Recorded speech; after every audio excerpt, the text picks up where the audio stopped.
Kitswakaka, Dale Rastafari, and I'm still trotting. The bing use them trotting. Kitswakaka. Reggae music has always played a significant and important role in the resistance, the liberation, and the restoration of Black people's dignity. Reggae music has always centralized itself around Pan-Africanism and Black consciousness. Today, reggae music has contributed in the liberation of countries like South Africa. Today, reggae music needs to be documented and archived and published to the entire world so that they can know the contribution and the impact that reggae music played in the liberation of the people. Greetings, my name is Ras Pablo. Let me take you through the custodians and practitioners of this culture of reggae music. Yes, greetings once again. Thank you for the continuation of reggae documentation. As we said before, reggae was declared as an intangible heritage to be preserved, documented, and archived. So yes, we are rolling on that line. So right now we have Selectah Bonjo ARV. The ARV stands for the Afro Reggae Versatile. So Selectah Bonjo ARV, it's not a DJ, it's a selector. So that's one of the cultures of reggae. In reggae, we don't have DJs. We only have selectors because we select this tune and that tune. So mine has been there for long. Let me just give him an opportunity to introduce himself. Greetings, my brethren. Greetings, brother. Yes, sir. Yes, sir. Can you just tell us a bit about Bonjo ERP, the journey, your journey through reggae music? Where do you come from with reggae music? Until today, we are sitting here having this interview. Thank you very much, Ras Pablo. Yes, indeed. Greetings to everyone. My name is, as Ras Pablo has already said, is Bonjo, aka Selectah ARV. Bonjo is a name that comes a long way from where I used to have a group called Dreaming Up. It was me, Fly, and my late friend Miligwan. Yeah, may his soul rest in peace. Yes, sir. Yeah, the name just came from there when we were just playing and joking, and then the name Bonjo came from there, and then the ARV word, it's a later name. When I just turned the table and said, I've been on the microphone, now I need to be behind the microphone. Yes. I need to be the ones who will be selecting the tunes. Yes, sir. For them people there. Yes, sir. Yeah. So then the ARV, I've had maybe a lot of names, but this ARV, when it came to me, it gave me a shock and said, this one is catchy.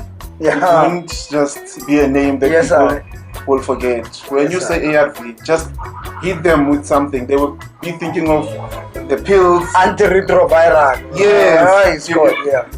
So that's why I said, you know what, I can just give this name a definition.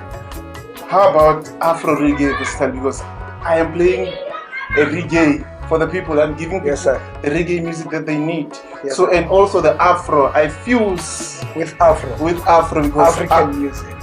Indeed, my brother. Yeah. ARV is such an interesting name. So the man himself, he come with a different medication, musical medication. Yeah, man. Yes, sir. It's a musical pill, The cure for your medical disease. Yes, sir. For the musical disease, anyway. Man, reggae music, most of the time is associated with Rastafari culture. Yes. As how it's been documented as from its origin. So, how did you, among all this, because many people will think that, people who should be, running reggae should be Rastafari.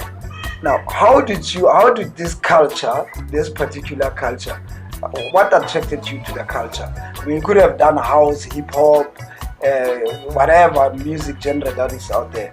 But what attracted you to reggae music? What attracted you to the culture of reggae? True that, Ras Pablo. I'm an African man. Yes, I. First and foremost. Yeah. Reggae originates from Africa. Yeah, man. Even though it was been brought by the Afro-Americans, maybe we might say, but those are our African brothers. Yes. My journey started around 1995. Yeah, man. 92, between 92 and 95, whereby I started to fall in love with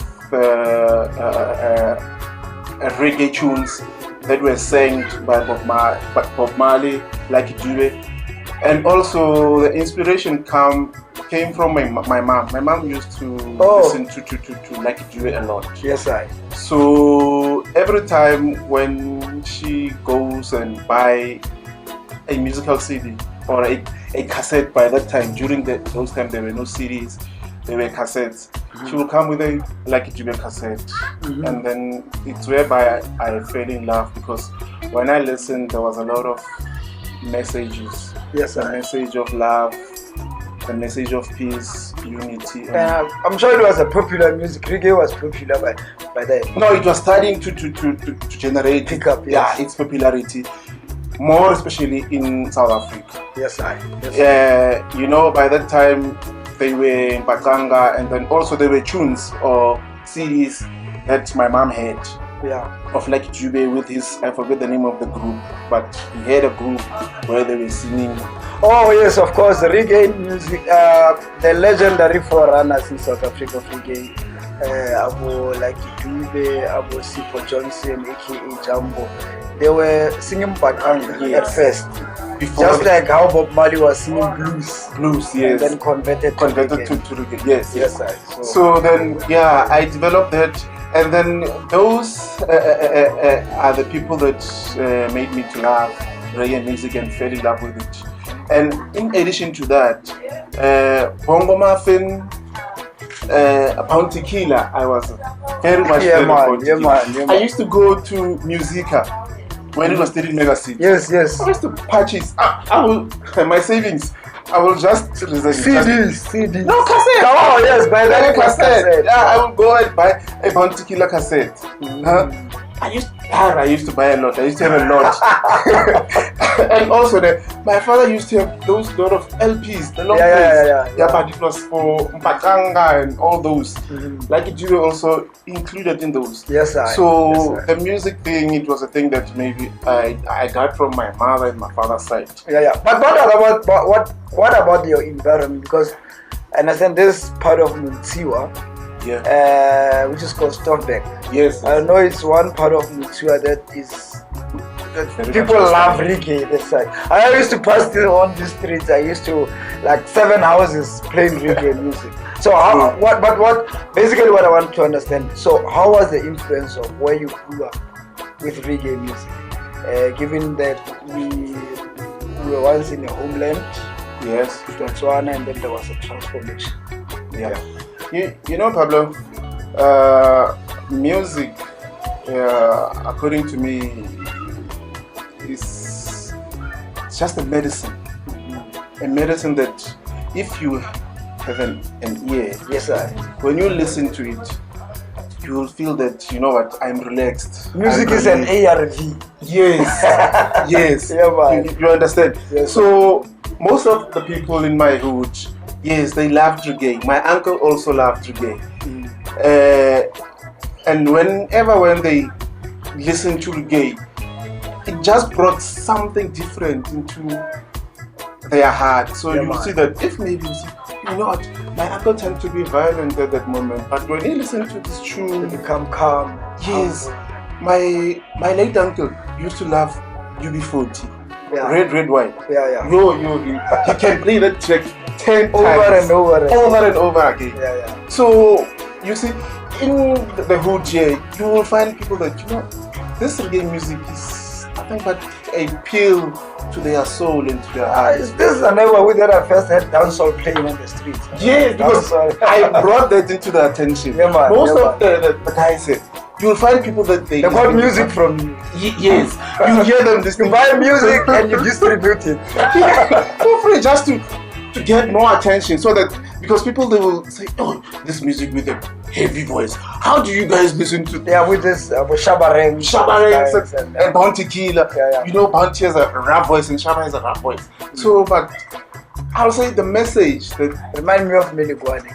Yes, the message that they give unto the people, it's the one that makes the people to fall in love with the music. Because this is not a war music, but it's a peace music. Yeah. You see.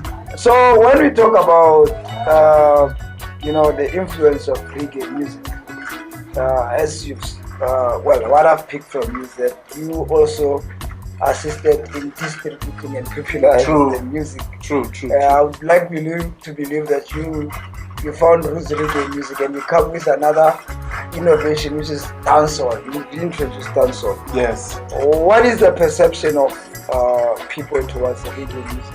Because as you know, reggae music, like I said, is associated with Rastafari, part of Rastafari culture. I'll make an example with gospel. Some people wouldn't listen to gospel because they don't subscribe to what informs gospel, which is the Christian religion. Yes, true. So they would say no, but I wouldn't. There's no way I can agree with the message of Christianity when I'm not a Christian. Now, find that most of the people are not Muslims, but they relate to reggae music in generally. So, what is the perception? What makes them to relate to this cultural aspect which they are not even part of? Pablo, like I said, the reggae music, even though the late Bob Marley and the Wailers in general, Bob Marley, Livingston and Peter Tosh, they formed the Wailers, and that they are the ones who popularized, the ones who championed the music.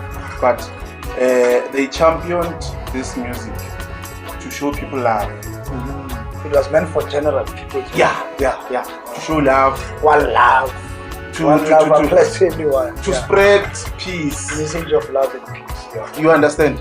So, to me, the perspective that it is from my hood is that I wanted people to have a different angle of what music is all about. That even if when you're listening to Dionne Warwick, when you'll be listening or in love with Aretha Franklin, the same thing that Bob Marley will be transmitting the same message to you as an individual. Not saying no, you cannot listen to Aretha Franklin, you cannot associate yourself with, but the same thing that he even I quote him: when music hits, you feel no pain. Yes. It's only the love. Hit me with music. Hit me with reggae music. Now, being a selector,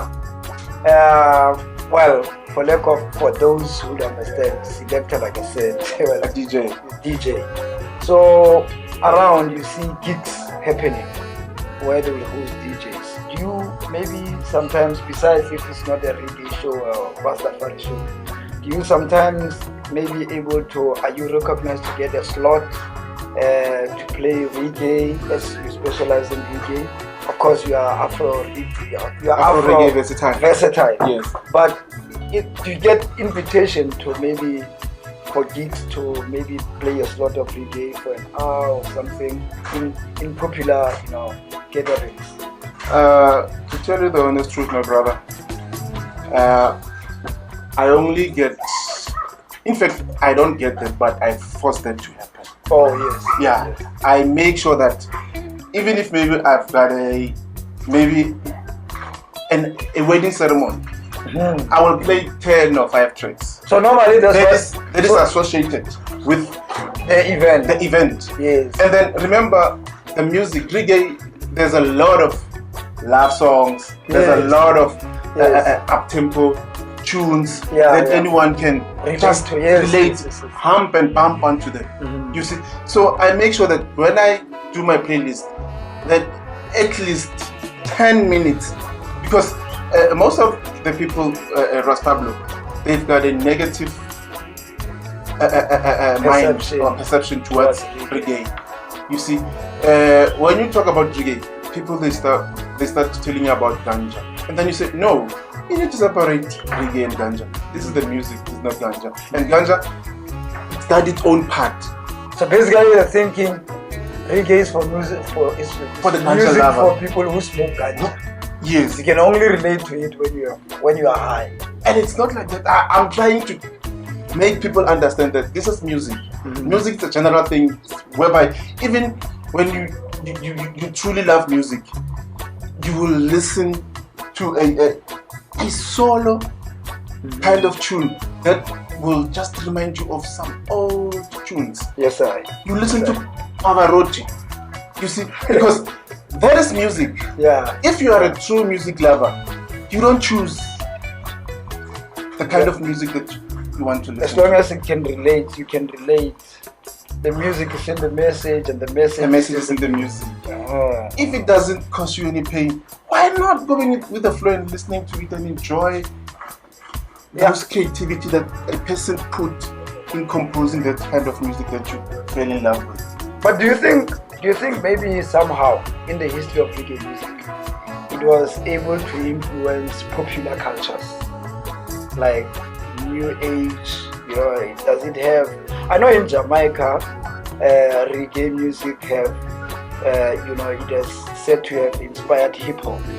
The likes of Busta Rhymes, Wyclef Jean, they all come from the reggae background, and actually, Junior Reid and all. Now coming back into the context of in the continent or in South Africa, are there any pointers of reggae having an influence on popular cultures according to you? True that, Ras Pablo. There's a lot. If I got this time to take you back, if you look at the Nigerian music, They call it what? but it's Afro. Afro something, yes. Yeah. Yes. You look at the Nigerian music, you go to Kenya. Those are the one and the same. Exactly. They blend together with reggae. That's why when I mix my tune, that's why I Make say sure that you Afro have- reggae versatile. Yes. I align With the influence with those of ones reggae. of Yeah. reggae. And then to add on to that, you look at the American artists like Nicki Minaj, like there's a lot. There's a lot who Rihanna. who loves this kind of beat that Yes. the reggae is bringing. Yeah. You see, and then it will take you to a place whereby when you skunk, you see that man. Yeah. This is the music. This is something that makes my heart at ease. Yeah, man. Makes me feel like I'm somewhere else. I'm somewhere in whereby there is no one else. I'm in my own planet. You see, but I'm thinking that in Africa as a whole, reggae has a lot of impact in terms of combining with other genres. There's a few of those negative people who has a narrow mind in terms of when coming to reggae. And then I'll give you an example also, Pablo. You go to a live show church, whereby like Benjamin Dube will be performing live. I know now they're playing Joyous Give me Celebration. some raga beat. Yes. I know now they are playing Lucky Dube's song, One Love.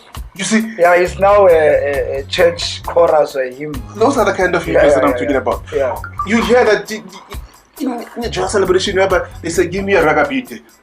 That one drop. One drop thing. Yeah, You see? yeah. So that's how I picked up that reggae is not the music that people need to segregate or separate. Just let Everybody can let it can flow. relate. Just go with the flow of it. Just Yeah. love the music, and the music will love you better. Yeah. Yeah. Just to wrap it up, Selectah Bonjo, from a selector point of view, do you think there's a need to advance or grow reggae music from where it is? And what could be ways of advancing or growing reggae music, especially within your industry as a selector?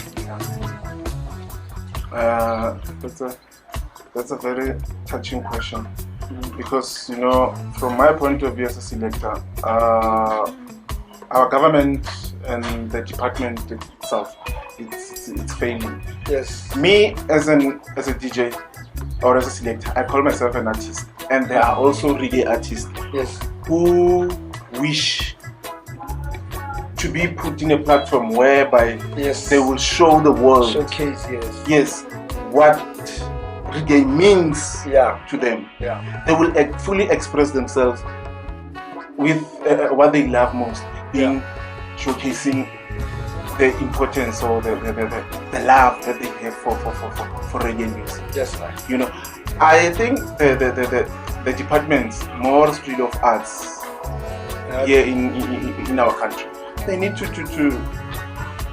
invest a lot in reggae, because Bob Marley, when they invented or developed this reggae thing, they didn't develop it for it to be a failure. It's something that they did with love. Yes. To show the people that they care. They wanted to deliver the message that will unite the world. You can see, and I love Bob Marley because the way that he did, he left an undying legacy. To the world. Yes. Which is what we all love reggae music. We all love Bob Marley's We truth. all know him. We all know him. You see, and we all know him through this reggae music. Yeah. Kiswahaka, Dale Rastafari, and I'm still trotting. The Bengi use them trotting.